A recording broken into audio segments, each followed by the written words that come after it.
thing where I went to China last year and bought myself a photo shoot. So welcome to 15th century Jenny.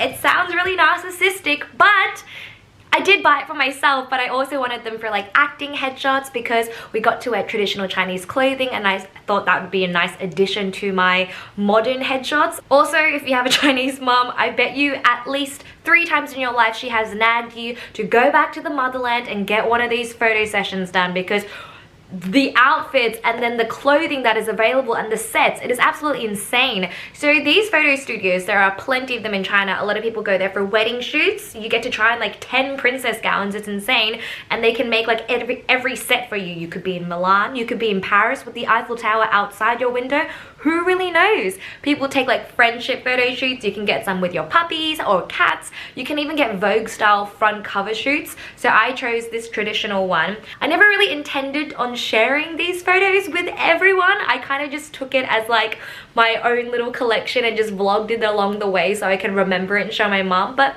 you know what? We're in lockdown now. There's no other really content to be putting out, and I think the photos look great, so enjoy my little photo session.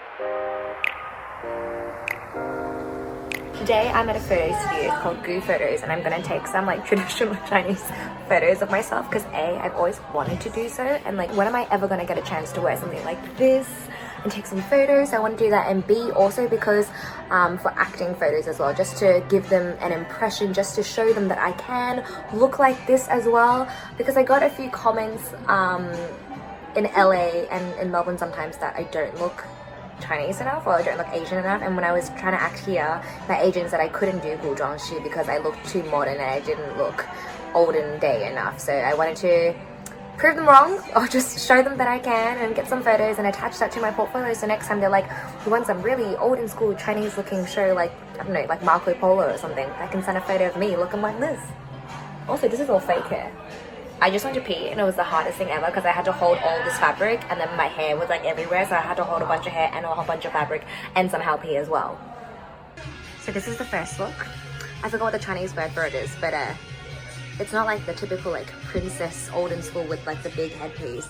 This is a bit more cool. I wanted something more like simple and something that would go with like an umbrella or a knife, so it looks like I can fight as well. So cool, there's so many layers. So this skirt is like a wrap skirt and then one top, two top, and this thing over. My olden school shoes, but the hair is insane. Look at the fake hair. So I ended up going with Zhou Photos, which is called Gu Shiying, because my cousin got his wedding photos taken there. And I think they're probably one of the biggest or most popular in at least Shanghai. I booked probably 2 weeks out because I booked when I was still in Australia and I wanted to find a session for like the 5 days that I was in Shanghai. So I went on their WeChat official account and I purchased some sale package that was like 1,000 RMB for a photo shoot with 3 outfits, and you get to keep like 8 photos. So I was like, that's great because that's like $200 Australian. So I purchased that over WeChat, and then we set up a time. Someone from their business was allocated to chat with me, and I would go through like the example photo shoots that they had and choose the styles and looks that I liked, and then they would give me some options of colors or outfits and what they thought would suit me. This is the second look. I feel like this is the kind of look that you see in those TV shows. I feel like a princess. Look at my sideburns. They glued it onto my face and cut it. And if you guys are wondering if my sideburns ever grew back, yeah, they're slowly getting here. They were stuck about here for a while and it just looked really funny. This outfit is insane. So apparently, I thought this was always like a blackboard, but it's meant to be your hair, so it's fake hair obviously, but back in the days they would have real hair up here and they pin these flowers into it. Look how many earrings I've got on. So it's just like a one-piece outfit. It's much easier to put on. It's kind of like almost like qipao-ish style with the lovely sleeves and my headpiece and some more bits and things at the back.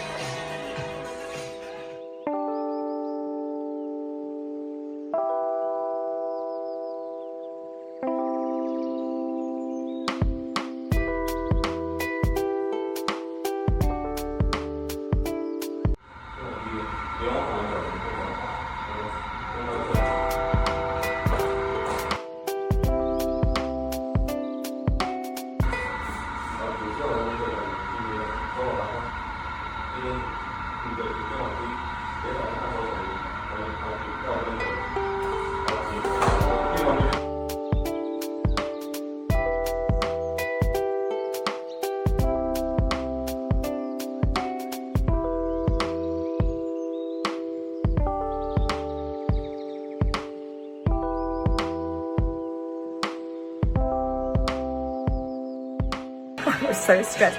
He was just like, move your left hand, now your right hand, now turn your right hand a little bit to the left, and then put your shoulder down, and put that shoulder down. It was so fast. And I was like, could you please speak a little slower? I was like, I'm not following. He's like, your left hand. And I was like, oh my god, what? I was like, what are you saying? Anyway, and then they did that throwing thing, like when they throw up your dress and they run off, like you see in those videos and like TikTok and stuff. That was exciting. He threw up my dress many times and I had to like run off into the side. Disappeared like magic. Can't wait to see the photos.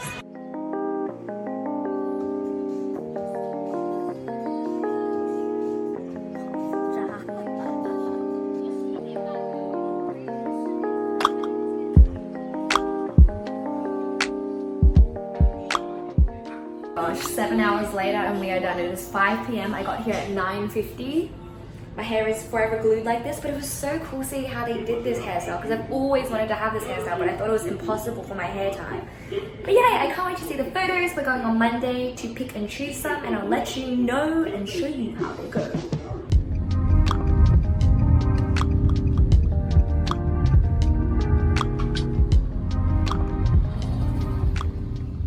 About 3 days later, they invited me back. They work so hard. They work overtime to view the photos, and there were about 200 already touched up photos, just roughly touched up photos, filtered, color corrected, everything from that photo shoot. It's insane. And the whole time I was conversing in a group chat with the photographer, the editor, and the lady who kind of looked after the whole process for me. And I told them that I didn't want it to be like super airbrushed to the part where I looked like fake. So I have freckles. I still wanted to see freckles, and they asked me if I wanted like the watermark logo. I was like, probably not the logo, just kind of keep it as like simple and as natural as possible because I want to use them as headshots as well, and I want to look like myself. You've got to be careful with the editing in China sometimes. Sometimes you don't look like yourself anymore. Your face is like sharpened to a triangle like this, and your eyes are like suddenly huge, and your nose is suddenly pointy. So I was like, keep me as the same as possible, just get rid of like a pimple. So when I went there, I didn't end up vlogging because I got so sick and it was just like the most miserable experience. But I went through all 200 photos. It was so hard to narrow them down because even with the first outfit with like all the different props, I wanted one with the flute, I wanted one with the sword, everything just looked so cool. I wanted one sitting down where they had like the arm sleeves billowing out. So even that was really hard to choose from because every look was so different, and there was like such different energies coming out from every single photo. So I ended up narrowing it down to I think 48 photos, and that probably took an hour and a half.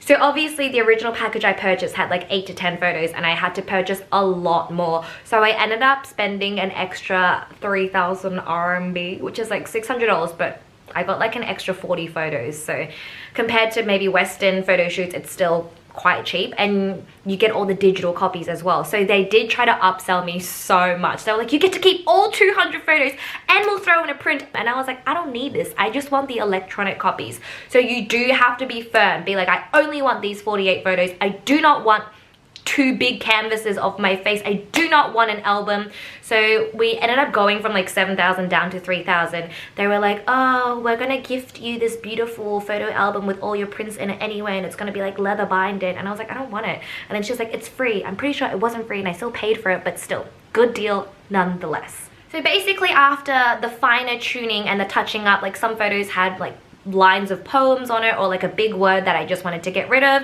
and some photos were a little like overly touched up, or the color airbrushing was a little too much. So we kept conversing in the group chat, and about maybe a week maximum later they sent me through like a zip file of all the full-size images, and I had everything. So I got this done at about the end of July, and for the photo album book it took a lot longer. It was posted out to me in November. Obviously I haven't been back to Shanghai since, so I have no idea what that photo album looks like. My auntie has it right now. I hope you're enjoying my 50 photos of me in different traditional outfits. All in all, I spent just under 5,000 RMB. I think I probably spent like 4,500 RMB together, which is about $900 Australian, which is a lot. But I feel like you only do these photo shoots once in a lifetime. My mom was ecstatic with the photos. I've got new headshots for my acting profile. I think all in all, it was worth it, and it was some money that I spent on myself. Will I have these photos displayed around the house? Probably not. Will I get wedding photos done there where I'm in Milan one second, Paris one second, and on Santorini Beach the next second in a princess gown? You know what? I'm considering it. So if you've ever thought about doing one of these photo shoots or your mum has been nagging you, I think it's a really good experience and just some fun photos to have. And it was really interesting to learn more about the olden traditional clothes and all the pieces and layers. Obviously they're not historically accurate, but it was just, I don't know, it was very enlightening to step into like those shoes, that dress, hold those props, and just have a little feel of what it might be like back then. So yeah, it was a nice little cultural experience for me as a Chinese person as well. So make sure you give me a subscribe so you know when the new videos are coming out. For all other daily updates, it'll be on my Instagram over here. I'll post a lot of stories and photos of just our lockdown life in Melbourne right now, so you'll get to see all angles of my house. And for anyone who uses Weibo, it's over here, and this is our podcast down here as well if you want to practice your Mandarin and Chinese Shanghainese. Thank you so much for watching today's video, and I'll see you next time.